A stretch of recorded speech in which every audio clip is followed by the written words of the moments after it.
Oke, Assalamualaikum warahmatullahi wabarakatuh.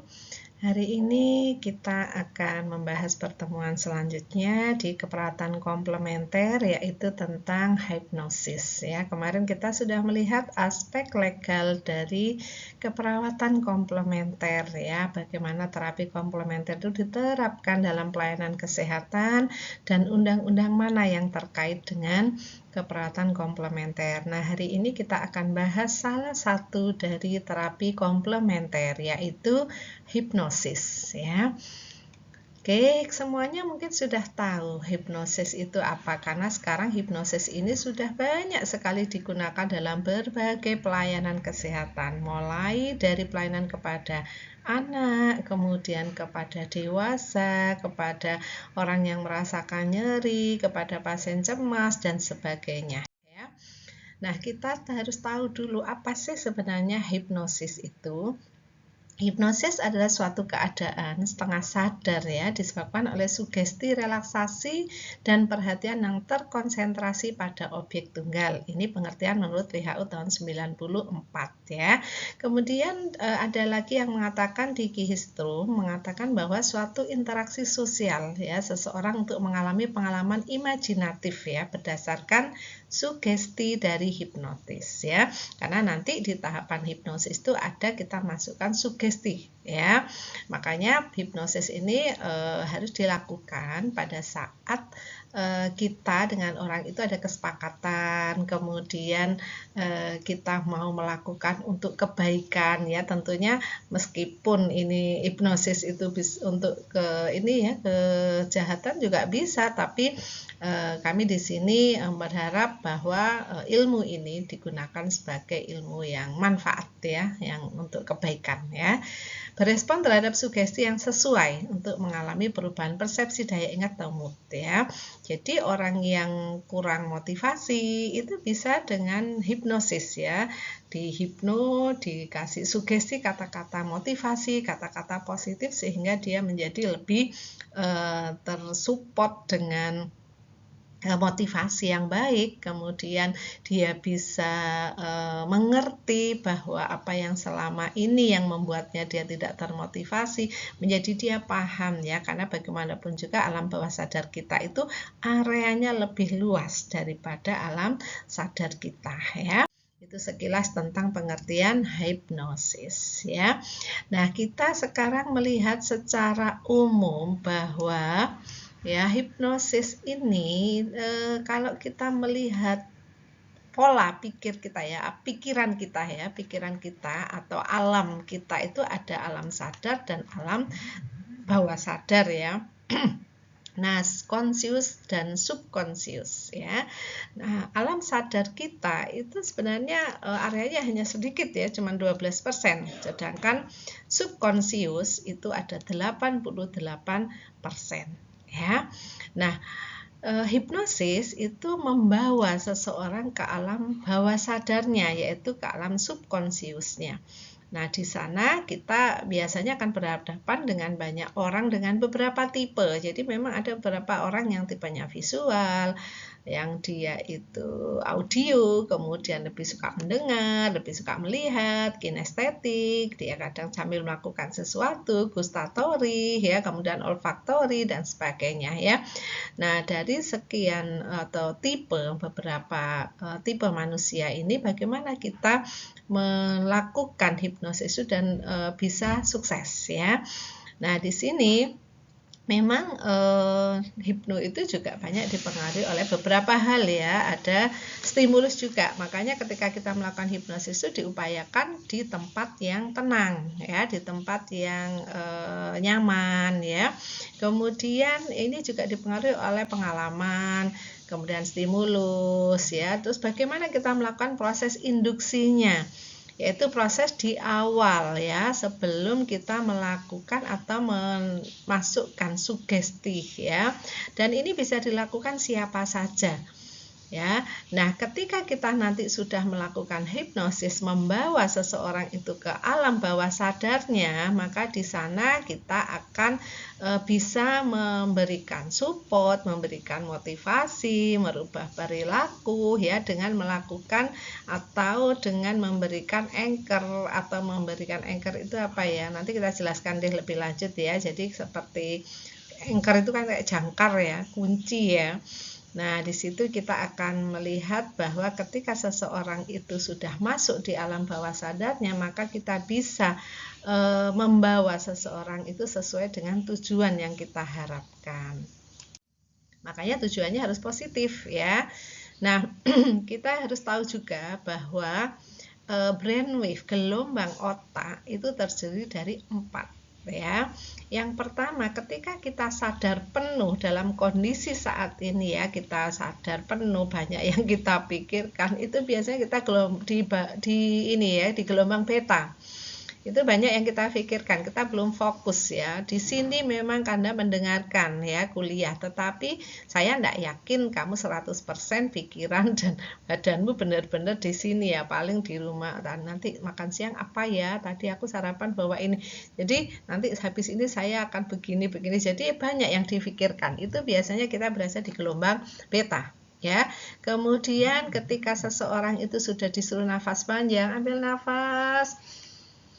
Ya, ulangi lagi, sekali lagi. Nah, itu kita sudah berada di gelombang alfa, sudah mulai ya. Orang ngantuk ya, ngantuk dan ngantuk. Itu sebenarnya dia sudah turun gelombang otaknya. Jadi gelombang alfa. Kemudian baru kita turunkan lagi dengan kita memberikan menuntun atau memandu untuk tetap rileks. Kemudian kita hitung 1 2 3. Kemudian kita pandu, kita ajak dia masuk di alam bawah sadarnya lebih dalam lagi, dia masuk ke theta. Ya, tapi dia di alpha theta ini dia masih mendengar suara kita, sehingga ketika kita minta apapun, dia akan melakukan. Ya, kemudian ada lagi gelombang delta. Delta ini gelombang tidur ya, biasanya dalam kondisi tidur dalam ya. Tidur yang ketika kita ngomong pun dia tidak akan mendengar ya. Biasanya kalau sudah kita menghipno klien, kemudian dia sudah di gelombang delta, ya sudah biarin aja, dia akan bangun dengan sendirinya nanti. Dalam sejarah tidak ada orang yang dihipno nggak bisa bangun ya, karena itu sangat ilmiah ya. Jadi inilah tingkatan dari gelombang otak itu. Jadi pada saat beta, pada saat kondisi sadar kita di gelombang beta, kemudian kita nafas panjang, kita rileks, itu di gelombang alfa, kemudian masuk lagi, lebih fokus lagi ke gelombang theta, kemudian kadang sampai jatuh di gelombang delta sampai tidur. Ada yang gelombang theta bangun lagi, di gelombang beta lagi, gelombang alfa lagi gitu ya. Oke. Nah, ada beberapa hal ya, law of the mind ya. Jadi pikiran kita dengan badan kita itu terkoneksi ya, hukum respons psikofisik atau body mind connection ya. Jadi hati-hati berpikir ya, bahwa apa yang kita pikirkan itu akan menjadi kenyataan ya. Waduh, saya kalau minum es pasti sakit. Wah, saya kalau jalan jauh pasti nanti capek-capek. Saya kalau ini pasti ini. Nah, itu kadang-kadang tidak kita sadari. Dan itu pengaruhnya luar biasa ya, karena pikiran itu sangat kuat sekali pengaruhnya. Kemudian hukum atraksi harmoni ya. Nah, atraksi harmoni ini attraction, menarik ya. Makanya hati-hati dalam berpikir ya, itu akan benar-benar terjadi. Ini baru saja semalam ya, kita itu pingin martabak Mesir ya. Ternyata agak lama ada yang ngirimi martabak Mesir. Jadi atraksinya kuat banget ya. Sampai ada yang ini. Jadi bagaimana supaya atraksi itu diamini oleh alam semesta, itu nanti ada caranya ya. Salah satunya yang sudah Anda lakukan itu di kewirausahaan ya, itu selalu bersyukur. Jadi menata hati, membersihkan diri ya, supaya apa yang kita inginkan, kita berdoa sama Allah itu diamini oleh alam semesta ya. Kemudian hukum repetisi diulang-ulang ya, makanya saya kalau di kelas-kelas parenting itu selalu bilang pada ibu-ibu, jangan selalu bilang anak saya nakal, anak saya nggak bisa diatur, dia nakal, kamu itu nakal, nggak bisa diatur, kamu itu nakal, terus setiap hari bilang gitu. Jangan salahkan kalau tiba-tiba anak itu menjadi nakal. Karena apa? Karena kata-kata yang diulang terus ya, akhirnya benar-benar itu akan menjadi kenyataan ya. Makanya hati-hati ya dalam mengucapkan kata-kata ya. Kalau bisa kita pilih kata-kata yang positif aja ya. Oke, kemudian manfaat dari hipnosis itu sendiri ya, banyak sekali manfaat yang bisa dilakukan, yang bisa didapat dengan kita melakukan hipnosis ya. Jadi segala keluhan-keluhan yang tidak nyaman itu bisa terkurangi, kemudian bisa mengatasi masalah, mengurangi nyeri ya, kemudian supaya oksigen menjadi bagus, kemudian bisa meningkatkan komunikasi, rileks, tenang, pernafasan menjadi baik karena oksigenasi lancar, rileks ya.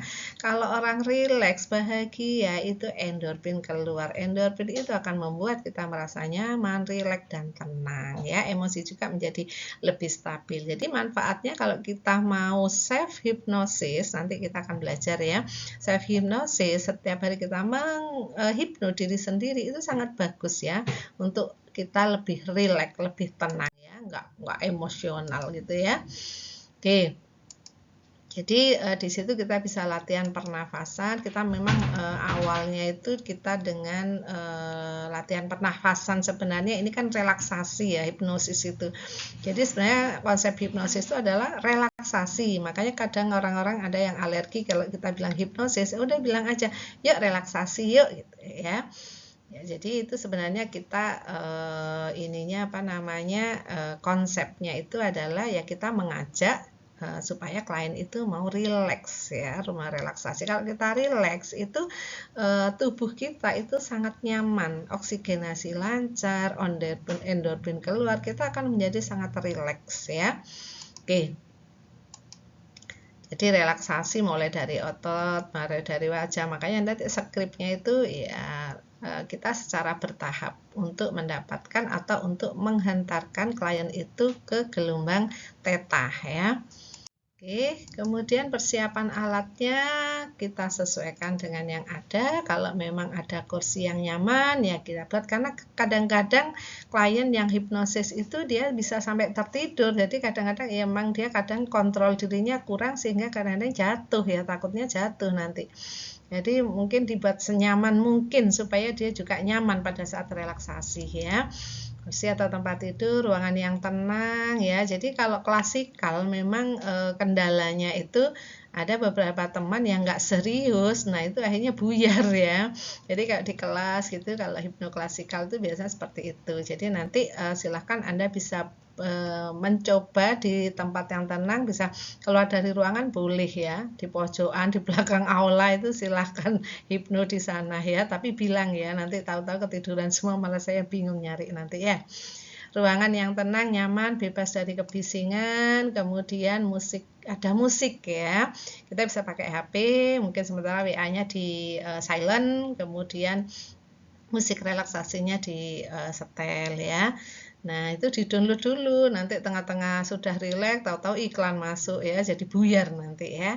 Kemudian bisa pakai pewangi aromaterapi, ada lavender, ada chamomile, ada kananga ya, terserah kita mau pakai yang mana. Tapi jangan pakai yang peppermint yang kuat-kuat ya baunya, karena nanti nggak jadi rileks ya. Oke, persiapan kliennya kita memberitahu klien, kemudian pilih waktu yang tepat dia maunya kapan. Kemudian anjurkan klien untuk buang air kecil dulu. Tengah-tengah sudah rileks, sudah di gelombang alfa, taunya dia ingin buang air kecil ya, jadi buyar lagi. Kemudian mengenakan pakaian yang nyaman ya. Kemudian pastikan klien mampu memahami bahasa komunikasi yang dipakai kita ya. Nanti pasiennya nggak ngerti bahasa Indonesia, ngertinya bahasa Madura, kalian menghipno pakai bahasa Indonesia ya, nggak masuk ya. Kemudian minta klien untuk duduk atau tidur dengan posisi yang nyaman ya. Jadi memang benar-benar klien itu kita harus perhatikan dari kondisi lingkungan, dari posisinya itu harus nyaman ya. Nah, pertama lakukan anamnesa dulu ya. Prosedur pelaksanaan hipnosis itu kita harus anamnesa dulu, kumpulkan data dia maunya dihipnotis untuk apa ya. Hipnosis itu bisa hanya untuk motivasi aja, bisa juga untuk terapi. Ya, kita tanya, mau apa? Oh, ini Mbak, saya kok akhir-akhir ini kayaknya nggak pede, mau maju ke depan untuk presentasi itu jadi grogi, takut gitu ya. Ya, itu bisa dengan hipnosis ya. Kemudian beritahu tujuan, langkah dan hal yang perlu diketahui oleh klien tentang terapi yang akan diberikan dan izinkan pada klien untuk bertanya sebanyak-banyaknya ya. Kemudian lakukan uji sugestibilitas. Ini kalau kita sudah pada satu klien ya udah usah ya uji sugestibilitas untuk mengetahui apakah dia termasuk orang yang mudah dihipno atau tidak ya. Jadi kalau misalnya di kelas seperti kayak di Uya Kuya itu ya, itu pasti ada pre-nya ya, ada pre-tayangan itu. Nggak mungkin orang langsung di mall, di hipno, diajak hipno mau. Nah itu sudah ada pembicaraan sebelumnya, sudah ada kesepakatan ya tentunya, apalagi itu ditayangkan ya, kan harus ada inform konsennya. Ya, jadi uji sugestibilitas untuk mengetahui seberapa apakah dia orang yang memang mudah dihipno atau tidak ya, karena memang ada orang-orang yang beberapa yang defend ya, agak susah dihipno. Kemudian berikan sugesti terapeutik kepada klien sesuai dengan keluhan dan harapan klien. Lakukan anchor atau penguncian. Jadi misalnya kalau pada ibu yang ini pada orang-orang yang cemas misalnya, setiap menggenggamkan tangan kanan saya merasa nyaman, merasa bersyukur, bahagia gitu setiap menggenggam tangan kanan ya, itu artinya anchor ya, kita memberikan satu kunci ya. Jadi setiap dia menggenggam tangan kanannya, dia akan merasakan nyaman, bahagia, tenang gitu ya. Kemudian setelah itu, setelah kita berikan anchor, kemudian pelan-pelan dia kita ajak untuk kembali lagi, untuk sadar kembali. Lakukan terminasi untuk membangunkan klien. Nah, terminasi ini jangan terlalu cepat, biasanya kliennya akan pusing ya. Biasanya kalau klien-klien yang pusing pada saat terminasi di hipno, itu saya kombinasi dengan safe. Nanti kalian juga akan belajar tentang safe ya, spiritual emotional freedom teknik ya. Kemudian bantu klien untuk merapikan dirinya, bereskan alat, evaluasi habis terapi. Jadi gimana tadi habis di hipno, gimana yang tadinya nggak pede sekarang gimana gitu ya. Nanti kalian akan lakukan itu di kelompok dan di video ya, kirim ke saya nanti ya. Kemudian uji sugestibilitas ya, tadi saya jelaskan itu untuk menentukan apakah kalian termasuk orang yang mudah menerima sugesti atau tidak, mudah dihipno atau enggak sih orang ini. Prosedurnya untuk melakukan uji sugestibilitas, yang pertama adalah pandu subjek untuk memperagakan hal yang dimaksud, berikan sugesti tentang apa yang diimajinasikan, kemudian uji tes sugestibilitas dan normalkan kembali ya. Misalnya ada beberapa cara yang bisa kita lakukan untuk uji sugestibilitas. Misalnya satu, rigid katalepsi ini ya contohnya. Minta klien untuk meluruskan, mengepalkan dan mengeraskan tangannya.